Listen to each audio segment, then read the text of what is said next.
ito ang mainit na balita na siyang dapat malaman ng taong bayan at tila usap-usapan ngayon sa mundo ng social media. Sadyang tunay talaga na hindi mananaig ang kasamaan laban sa katotohanan matapos ngang magimbal ang mundo sa biglaang pag-aresto at pagdala ng US military sa presidente ng Venezuela na si Nicolas Maduro sa New York, Amerika dahil sa umano'y issue ng droga at korupsyon. Congressman Kiko Barsaga tila naglabas ng nakakagulat na babala at matinding pangamba para sa gobyernong ngagba ni Marcos Jr. Ano kaya ito? Ating alamin. Pero bago tayo magpatuloy, kung bago ka pa lang sa aking channel ay huwag mo nang kalimutang mag-like, comment at mag-subscribe para lagi kang updated sa mga susunod nating video. Ayon nga sa kumpirmadong balita source online, Representative Kiko Barsaga nababahala sa senapit ng Venezuela, baka susunod na tayo. Nagpahayag ng matinding pangamba si Congressman Kiko Barsaga kaugnay ng naganap sa Venezuela matapos ang ulat ng marahas na panghihimaso ng Estados Unidos na nauwi umano sa pag-aresto at pagdadala kay Venezuelan President Nicolas Maduro sa Amerika. Sa isang pahayag na kumalat sa social media, diretsahang inugnay ni Barsaga ang nangyari sa Venezuela sa mas malawak na usapin ng soberanya ng mga estado at kung paano ito maaaring masapawan ng banyagang kapangyarihan kapag pinairal ang puwersa sa mga lider na iniuugnay sa ilegal na droga. Ayon sa kaniya, pinasabog ang Venezuela dahil may drug lord silang presidente. Natatakot ako na baka susunod na tayo. At para naman sa buong detalye ng balita, narito't panoorin natin ang full video. Ito po ang magiging topic natin for today. Boying nagwala dahil kay Leviste. Pambihira talaga. Ay, Boying, kamusta na ikaw? Ayusin na nga. Pangalawa, Leviste nagbigay ng taning sa mga magnanakaw. Ayan. Oh, binigyan na kayo ng oras, binigyan na ng taning. Naku, matindi talaga to si Leviste. Eto po. Simulan po natin doon sa pinakagwapong pinakagwapong secretary na nabuhay sa balat ng Pilipinas. Punta po tayo dito kay Boying, yung paborito nyong best friend. Sige, anong masasabi dito ni Secretary Boying Remulla? Franchise hindi mo ninegosyo. Eh, batang-bata ka, ninegosyo mo yung franchise? Wala ka ba kahihiyan? Nako, patay ka. Binanata ni Boying si Leviste. Oh, batang-bata ka ba? Wala kang kahiyan? Anong klaseng Pilipino yan? Maanghang ang tirada ni Ombudsman Jesus Crispin Remulla kay Batangas 1st District Representative Leandro Leviste. Sa kanyang radio program kanina umaga, sabi ni Remulla, iniimbestigahan na ang anyay pagbenta at paglipat ni Leviste sa prangkisa na nakuha ng kumpanya nito sa sektor ng solar energy na hindi anya inaprubahan ng Kongreso. Walang consent ang Congress sa transfer ng franchise na yan. Critical yan. National franchise. National franchise. Renewable energy, critical to the national life. Tapos ganun lang. Na-flip. Bebenta mo, flip mo lang. Na-flip. Nanay mo pa, senador? Noong 2019, nakakuha sa Kongreso ng 25-year franchise ang solar company na pag-aari ni Leviste, anak ng nakaupo noong si Senador Loren Legarda. Nitong 2025, ibinenta ni Leviste sa isang power firm ang malaking bahagi ng kanyang shares na kumpanya na nagkakahalaga ng 18.26 billion pesos. Ayon sa Section 18 ng Republic Act No. 11357, ang batas na nagbigay ng prangkisa sa solar company ni Leviste, hindi maaaring ibenta ang kumpanya o ang controlling interest dito nang walang approval ng Kongreso. Ayan. Teka muna, okay? Dali muna natin dito. Lagay muna natin yan. Dito muna tayo sa picture na to. Okay, ako po, hindi ko po pinagtatanggol si Leviste. I'll be honest to you guys. Kanina ko lang siya na-meet. Okay, so wala kaming personal relationship, personal knowledge about kay Leviste. Oo. Pero, na-explain niya bahagya yung kanyang kalagayan dito sa kanyang franchise. Panuorin nyo na lang po kasi mahaba po yun. Yung vlog namin, yung interview namin sa kanya sa SMNI. Pero ito muna ang puntahan natin. Okay? Hindi po, again, ulitin, hindi po natin pinagtatanggol si Leviste. Kaya lang, eto yan. Bakit bigla-bigla naman nang gagalaiti eto si Boying doon sa franchise nitong negosyo? Kung ano pa man yan. Negosyo netong si Leviste. Yun yung nakakapagtaka eh. Bigla-bigla na lang. Dahil, obviously, ito ay tungkol sa Cabral Files. May hawak siyang listahan. May hawak siyang ebidensya. Dahil dati namang nabenta na yan ni Leviste. Ang tagal-tagal na po. Hindi ka naman naimik. Sasabihin, ngayon lang siya naupong ombudsman. Miski na. Di ba? Yung timing Yung timing po, ng pagwawala, kita mo galit na. Huwag kang magwawala, boy. Lalo kang papangit niyan. Tingnan mo, nagwawala siya patungkol dyan. So, anong kinakalabasan nito? Bilang ombudsman, parang dinesisyonan mo na, mali itong si Lebiste. Mali yung hawak niyang Cabral Files. Ano nangyayari sa'yo? Nagmimistulang nag-aabugas siya o nag-aabugado. Ito si Boying sa panig nung magpinsan. Si Tamba at si Marcos or kung sino pa man ang nakalagay dun sa listahan. Ito yung issue na to. Uulitin ko. This is public knowledge. Alam naman po to ng isang involved na, o mahilig sa politika, na sumusubaybay sa politika.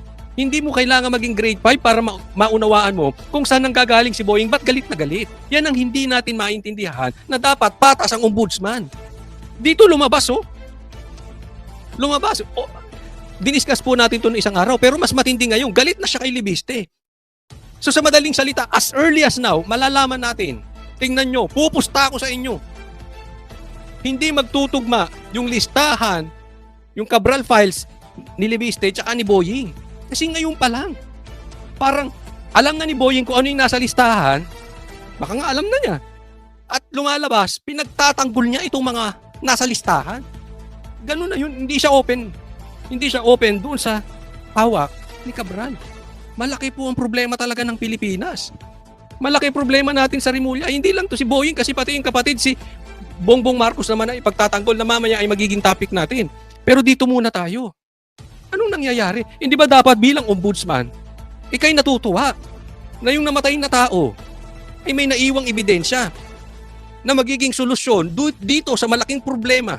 Aba, yung problema natin sa ghost projects, akala ko ba yung investigasyon nyo, dadalhin nyo kung saan kayo dadalhin ng ebidensya? Yan na nga, dinadala na kayo sa ebidensya eh. Alam mo kung ano sinabi sa amin ni Lebiste kanina? Off-cam? Paiba-iba sila ng sinasabi, including to si Vince Dizon. Kaya nga ako, tinanong ko diretsahan. Malinis ba si Vince Dizon? Ganun, as simple as that. Tinanong ko, malinis ba yan? Kasi ang tingin ng tao dyan, bago nilagay sa DPWH yan, malinis yan. Parang nagagalit sila, anong nangyayari kay Vince Dizon? Tinanong ko. At sinagot naman ni Lebiste, panuurin nyo. Dahil, yung dun sa vlog ko, dun niya sinagot ng kompleto. Pero sagot niya sa akin, naiipit si Lebiste. Naiipit si Vince Dizon. Ba't ayaw niya magsalita? Wala siyang magagawa eh. So sa madaling salita, alam ni Vince Dizon. Pero, pinili niya manahimik. So, ganyan po ang nangyayari sa gobyerno natin. Tuloy po natin. Dito na tayo, di ba? Ay, asan na? Ayon sa Section 18 ng Republic Act number 11357 lang approval ng Kongreso. Sabi ni Remulla, mas mabigat ang issue sa prangkisa ni Lebiste kaysa hawak nitong tinatawag na Cabral Files na listahan umano ng mga pinondohan ng DPWH sa mga congressional district mula 2023. Ayan di ba? Kinumpare niya doon sa hawak na Cabral Files nitong si Lebiste. Anong klaseng ombudsman to? Kahit naman, sabihin natin, may masamang ginawa si Lebiste. Imagine na natin, si Lebiste ang pinakamasamang congressman. Hindi ba dapat tinitingnan mo yung files? Kunin mo muna. Tingnan nyo muna. Imbestigahan nyo muna. Hindi kayo bukas. Alam mo, isa sa sagot sa akin ni Lebiste nung tinanong ko yun, ang gobyernong ito, huwag kayo maingay, tayo lang naman nanonood. Sila Vince Dizon, etc. Ayaw nila nung investigasyon sa ghost projects, di umano. Hindi verbatim, pero ganyan ang sinabi. Pag inisip mo, may katotohanan ba yung sinabi ni Lebiste? Pag tiningnan nyo yung nangyayari ngayon, parang ganun eh. Di ba? Pati nga yung kay Bernardo. Nakikita nyo ba yung kay Bernardo? Anong sabi? Iba yung salaysay ni Bernardo ngayon doon sa hawak niya kay Cabral. Diyan sa Cabral Files. Palayo tayo eh. Tapos magagalit kayo pag sasabihin pinoprotektahan yung masterminds. Hindi ba obvious nung gagalaitin na kayo agad-agad? Wala pa man din. Bigla kayong naglabas ng bahon. Wala kaming pakialam sa bahon ni Libiste. Wala kaming pakialam kung mabaho yan o mabango yan. Ang pakialam namin, hawak niya yung susi doon sa mga nagnakaw diyan sa ghost projects. Wala kaming pakialam diyan sa mga pasabog ninyo. Solusyonan natin tong ghost projects. So wag niyong ibenta sa amin yung baho ni Libiste. Hindi kami concerned diyan. Doon tayo sa totoong issue. Oh, halatang halata. Hindi ba? Kayo tanungin ko, sige. Yung ganyang reaction ba ni Boying, yan ba ay hindi lumalabas o nangangahulugan na nagpapakita na inilalayo sa mastermind? Bakit? Kailangan niyang magalit. Di kung may pagkakasala at may pagkakamali si Libiste, di sa kanya yung demanda. Pero hayaan nyo pumasok lahat ng files. Hanggang 2025 na nakuha raw ni Libiste sa opisina ni yumaong dating DPWH Undersecretary Cathy Cabral. Ilabas niya, subukan niya ilabas. Ilabas niya. Diba, Pag tingnan natin dokumento, pag meron back. The document. Relax ka lang! Di ilabas niya. Subukan niyang ilabas. Uy, ba't nang nagalaiti ka? Talagang ilalabas na yan. Mamaya explain ko. Meron siyang sinabi, talagang ilalabas niya. Papatunayan ko mamaya, ha? Oo. So, relax lang. Alam mo yung sinabi niya sa amin, bakit hindi niya pa inaano? Nilalabas lahat? Inaantay kayo. Anong magiging reaction? Maganda nga ito. Nakita nyo, di ba? Nakita nyo anong reaction ni Vince Dizon? Magpalit-palit. Nakita nyo kung anong reaction ni Boying? Pagalit-galit. Di ba? Oh. Kaya nga, ang dali i-predict eh. Pag nilabas yan ni sasabihin mali. Ito yung totoong listahan. Di ba? Ganyan na sasabihin yan. Kitang-kita ngayon pa lang. He got when Cabral was alive. It's not the same document as when she is dead already. Because there's nobody to authenticate it. This is Yan. Congressman irrelevant na yun. Si Irrelevant na yun. Irrelevant na yun. Ay, naku, excuse me po. Iba na daw yung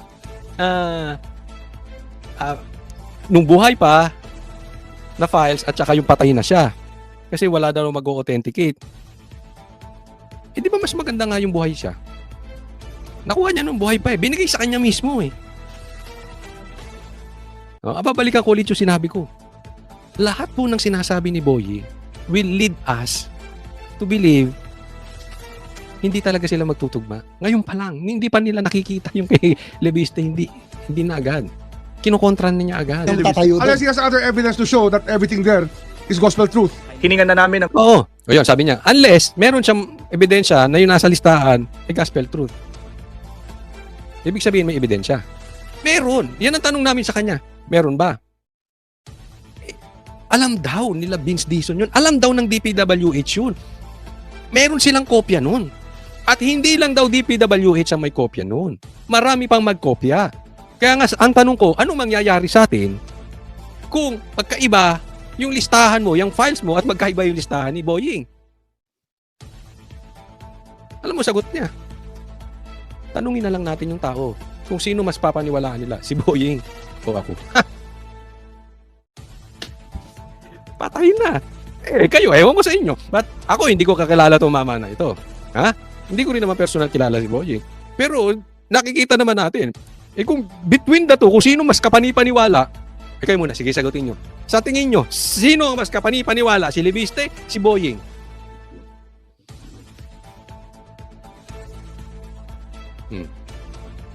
Ito pa. Ha?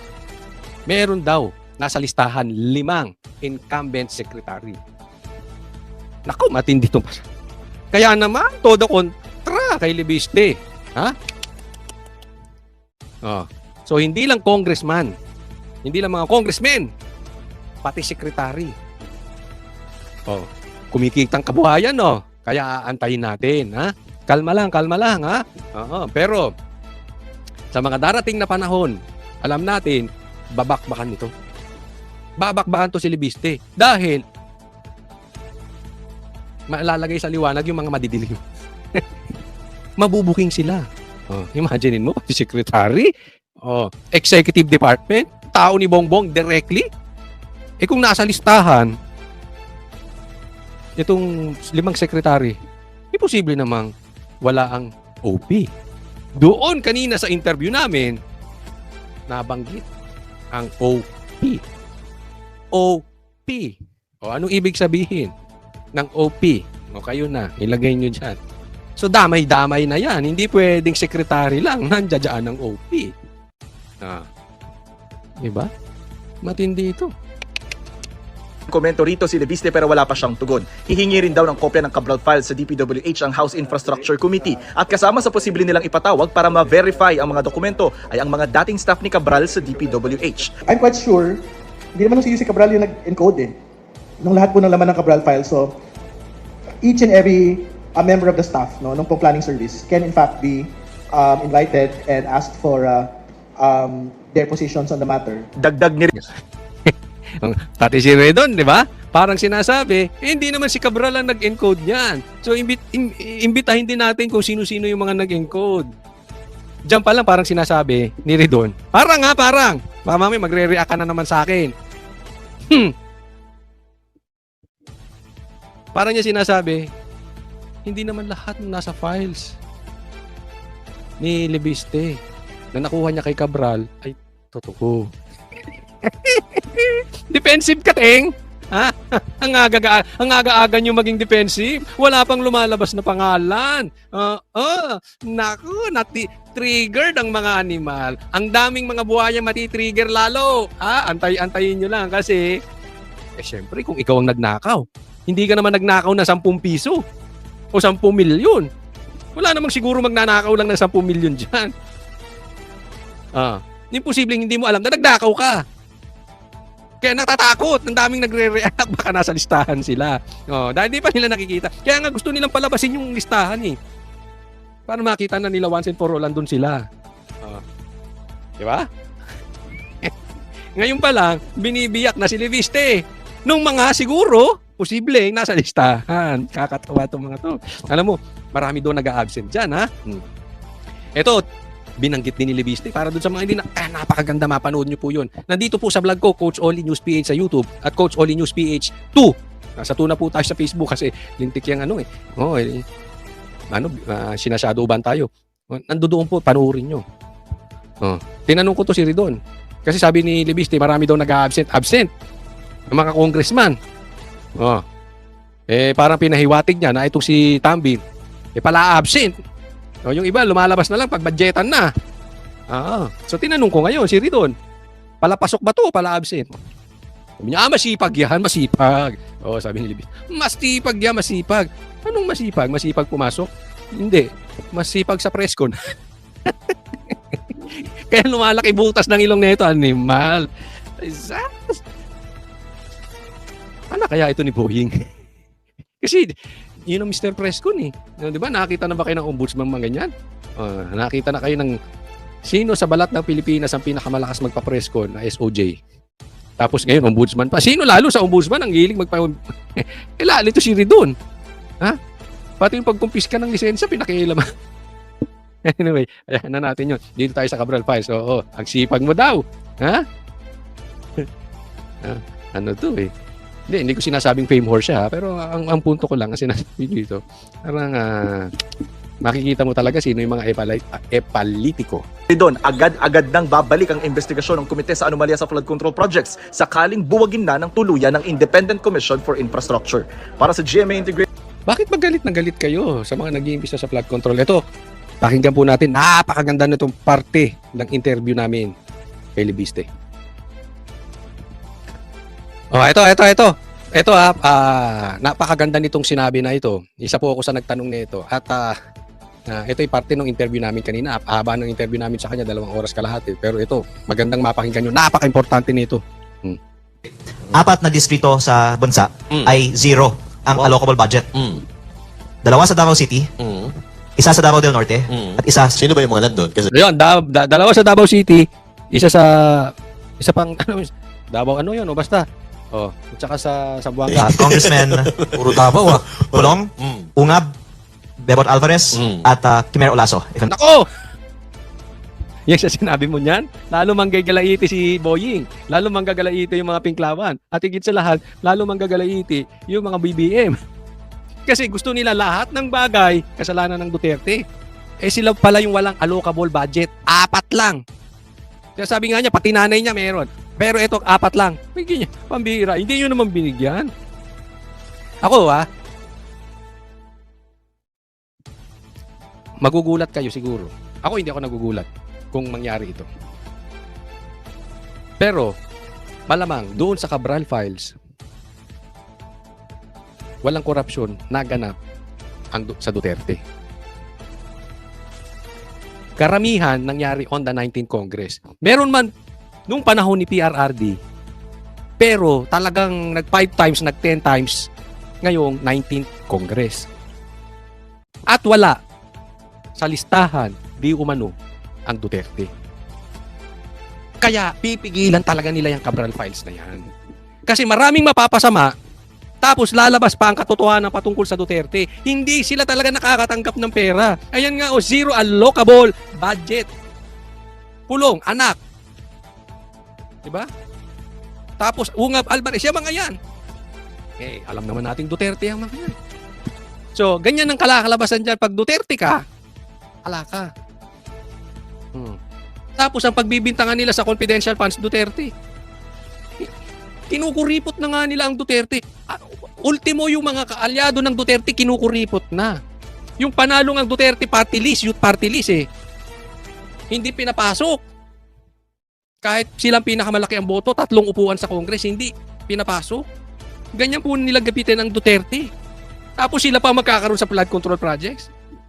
Tapos yung pinagmamalaki nila na confidential funds ni BP Sara, na kung i-compare mo sa confidential funds ni Bongbong Marcos, barya. Matindi to. Sasabihin naman, maka Duterte, hindi ganun. Kasi yung listahan daw niya ng Cabral Files, may alam ng DPWH. Alam nila Vince Dizon. Alam ng marami. Pwede nilang i-counter-check. Nagtataka naman ako kay Boeing, bakit ayaw i-counter-check? If I'm not mistaken. At dapat bang ikumpirma ng DPWH, totoo ba ito o hindi? Yan. Kasi factual naman yan eh. Yes. Pangalawa, sa list of proponents ng insertions nandiyan din po. At kaya parang ikinalungkot ng ibang mga nag-i-interview na tinanong ako, meron ba si Duterte dyan? Sabi ko, wala. Parang hindi yun yung sagot na gusto nilang marinig eh. Pwede mong sagutin o... Ito naman si Coach Oli, ang gulo, tanong ng tanong. O ano ang tanong mo? Sinasabi pa nga niya na wala sa listahan ng Duterte.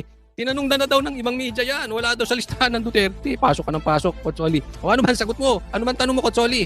Kung ayaw mo sagutin, okay lang. Pero dediretsuhin ko na. Andyan ba sa listahan si Congressman Romualdez? Nako, yan. Halos buong 19th Congress ay nandun. Pero Sino lang wala? si Congressman Pulong, nasa 19th Congress, wala siya doon. Nako. Sira ang naratibo ng mga sip-sip puwet, kain-tae ng mga Pinklawan. Gagalit sila. Isipin mo, so karamihan dyan, nakapagnakaw. Hindi naman lahat nasa listahan magnanakaw. Pero si Pulong wala. Patay. Yun. At yung allocable niya, 0. Ito, DDS ka. Ito pa mga sino. Ito Sa process of elimination. Oh. Pag hindi niya nabanggit, nandun. Kaya sinasabi ko lang naman yung nakalagay sa listahan eh. Baka So alam na natin, di ba? Sino nasa listahan ni Cabral Files? Cabral Files. Ako, alam na natin sino yung mga salarin. Posibleng salarin. Dyan sa flood control projects. dahil dito dapat maglagay na lang sila ng project sa kanila para masabi nila meron. Pero sa 2025 talagang wala. Pero kung ang nanay mo nandoon ba sa Halos lahat na-report naman na ng bilyonaryo. Ayan. Pati nanay niya nandun. Actually, ganito yan. Kahit naman nasa listahan ka, hindi ko alam bakit nang gagalaiti. Kasi pati naman daw nanay niya nandun eh. Pero ipaliwanag mo ng maayos, saan mo ginamit yung pera? Karamihan siguro dyan, baka mamaya, sa distrito, iba mo ginamit. Doon pa lang kaduda-duda, di ba? Halimbawa, taga Maynila ka, ikaw ang kumuha ng kontrata sa distrito ng Bulacan, bakit ka napunta ron? Or obviously, hindi nagamit ng mabuti yung pera. Kaya maraming trigger dito sa Cabral Files. As early as now, gaya na sabi ko, may talagang ginigipit ito. Sa buong bansa, 4 lang ang district congressman na wala. Ito kaya titingnan natin. Kung magtutugma ngayon, yung hawak nila na dokumento, tsaka dun sa hawak mo. Ngayon, ako, Kaya eagerly awaiting tayo, ano yung officials sa sagot. Kasi imposible na makaiwas sila sa tanong na yan. Yes or no lang factual. Yes. At hindi lang ako may kopya nito, pati PCIJ na Meron na hindi naman DDS ang PCIJ, di ba? Oh, yan. So ito, marami may kopya. Kaya nga, paano nila gigibain etong kay Libiste? So sabi pati PCIJ, hindi naman Duterte yon. Ano ba sinabi ng PCIJ? Sino ang pork barrel kings? Sige nga. Sino sinabi nilang pork barrel kings? Number 1, anak ng presidente, Sandro Marcos. Number 2, pinsan ng presidente, dating speaker Romualdez. Oh. Diyan pa lang. Akikita na natin. Inilabas ng PCIJ ito. Yes. Alam na to ng DPWH. So, tutugma. Ibig niya sabihin, tutugma yung yung Cabral files niya at saka sa PCIJ. Oh, mag-iiba lang doon sa posible sa ombudsman kasi gagalit na As early as now, nagagalit na. Ano nga yan? Galing nga sa kanila At hindi lang ako yung So nagsabi. bakit di pa nila ilabas? I-verify. Yan, mapakaganda ng tanong mo. Nagkakaalaman na pa Para kang USB. Kaibigan natin yan si Cathy. Hindi pa nilalabas ni Cathy USB. Hindi kaibigan. Ba't di pa ilabas? Good question. Bakit nga ba hindi nyo pa ilabas yan? Actually, i-authenticate pa. sincerely, naawa ko kay Secretary Vince Dizon. Yun. Kaya yun ilabas. Dahil kay Vince Dizon. Naiipit. Kasi Huwag ka maawa dun, sir. naiipit siya. Oy, Boss Data, salbahay ka. Tumanda na nga si Vince Dizon bigla-bigla na napasok sa DPWH. Nangayayat pa na tinubuan na ng uban. Hindi pa maawa talaga to si Boss Data.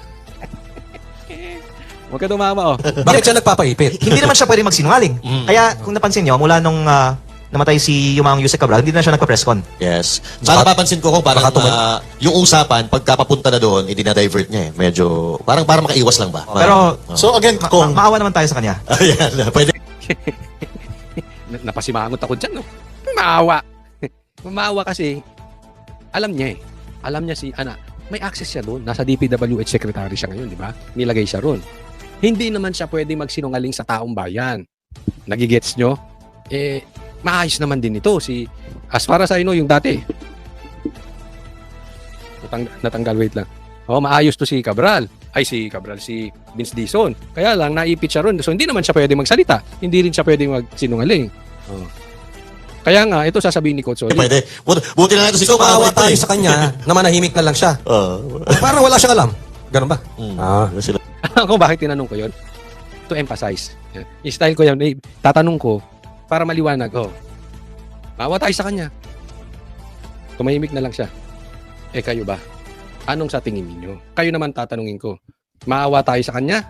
Tumahimik na lang si Dizon? Since hindi naman siya pwedeng magsinungaling, hindi niya naman pwedeng ilaglag itong mga nasa files. O dahil ikaw ay empleyado ng Pilipino, dapat isipin mo yung taong bayan. Sabihin mo kung ano yung talagang nasa listahan. Huwag kang matakot dyan sa mga amo mo kung nanglagay sa'yo, dyan sa mga kaibigan mo sa gobyerno. Kayo, dapat bang magsalita si Vince Dizon? Nasabi natin Ganda ng ngiti ko. Ang ganda. Nadiin natin Ganun ba? Sinasabi natin